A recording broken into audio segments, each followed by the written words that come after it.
Assalamualaikum warahmatullahi wabarakatuh.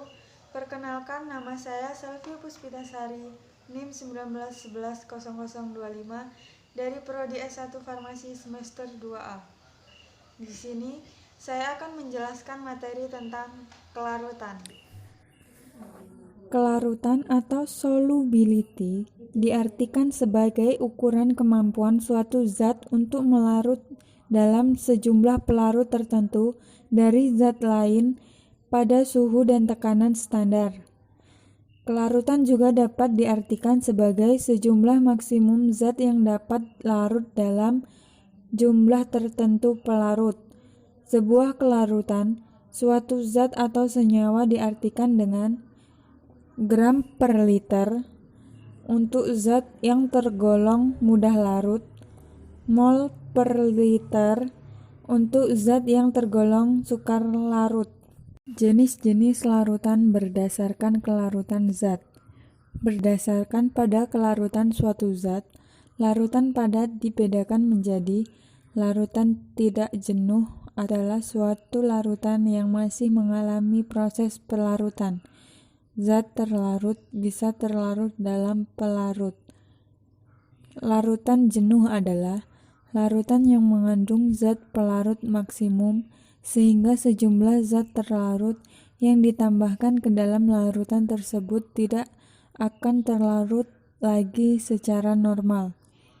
Larutan lewat jenuh adalah larutan yang mengandung lebih banyak zat terlarut dibandingkan pada keadaan normal atau larutan kimia yang mengandung sejumlah zat terlarut yang lebih besar dari kemungkinan normal pada suhu dan tekanan tertentu. Larutan jenis ini dihasilkan dari pendinginan. Tetapan hasil kali kelarutan atau KSP. Zat elektrolit yang sukar larut dalam air pada keadaan jenuh akan membentuk kesetimbangan dinamis antara ion-ion yang terlarut dalam zat padat yang mengendap, yang disebut dengan kesetimbangan larutan. Sebagai contoh, kalsium karbonat CaCO3 dalam larutan jenuh terjadi kesetimbangan antara kalsium karbonat CaCO3 dengan ion Ca2+ dan ion CO32-.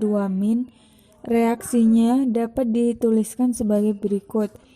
CaCO3 menjadi Ca2+ plus CO32-. Kesetimbangan larutan akan membentuk suatu tetapan kesetimbangan. Tetapan kesetimbangan antara garam dengan ion-ion disebut tetapan hasil kali kelarutan atau KSP. Jadi, tetapan hasil kali kelarutan atau KSP dari garam tersebut dapat dihasilkan sebagai berikut. KSP CaCO3 sama dengan konsentrasi Ca2+ konsentrasi CO32-. Jika pada larutan jenuh senyawa ion AmBn ditambahkan air, maka senyawa ion AmBn akan terionisasi dan terjadi reaksi kesetimbangan. Persamaan reaksi kesetimbangan secara umum dapat dituliskan sebagai berikut. AmBn menjadi MaN+ plus NbM-. Berikut harga tetapan hasil kali kelarutan. KSP sama dengan konsentrasi An plus M konsentrasi Bm-N. Hubungan kelarutan dan tetapan hasil kali kelarutan. Apabila kita perhatikan kembali persamaan tetapan hasil kali kelarutan, KSP sama dengan An plus M konsentrasi Bm-N. Konsentrasi ion An plus dan Bm- merupakan stoikiometri dari reaksi kesetimbangan garam. Jika larutan dalam air, berarti tetapan hasil kali kelarutan atau KSP dapat ditentukan dari harga kelarutan. 1. Reaksi kesetimbangan untuk senyawa yang tersusun dari dua ion. secara umum. Reaksi kesetimbangan dari senyawa yang terdiri atas dua ion seperti AgCl, NaCl, MgSO, dan AgBr dapat dituliskan sebagai berikut. AmBn menjadi MaN+ plus NbM-. 2. Reaksi kesetimbangan untuk senyawa poliatomik.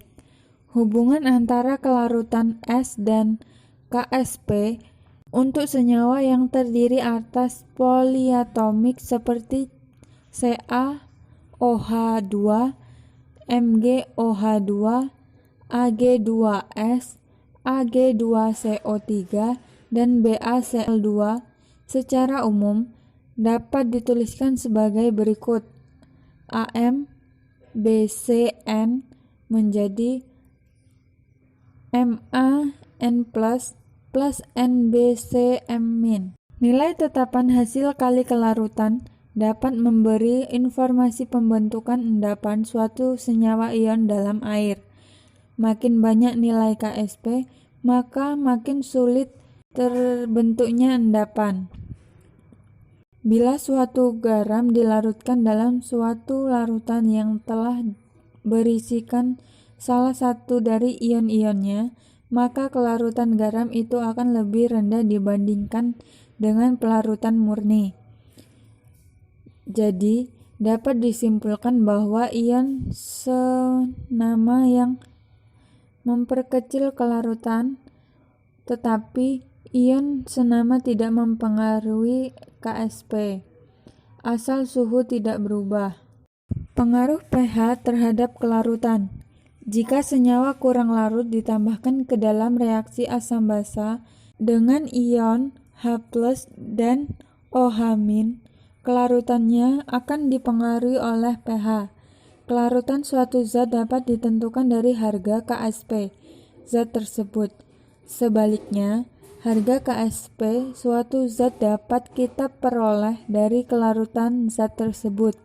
Jika kelarutan suatu zat kita ketahui, suatu konsentrasi ion-ion zat tersebut dalam larutan jenuhnya dapat ditentukan.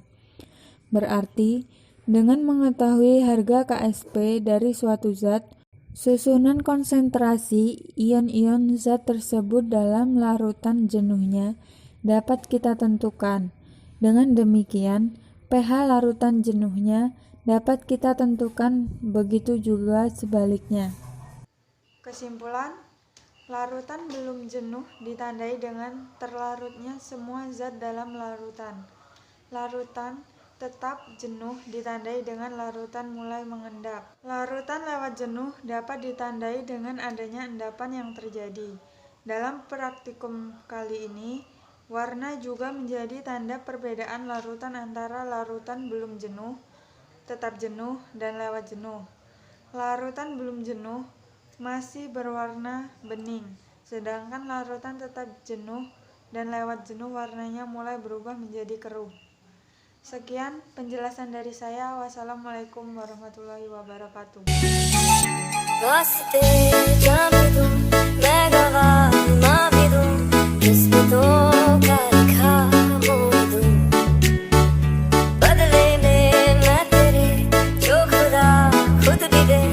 जन्नते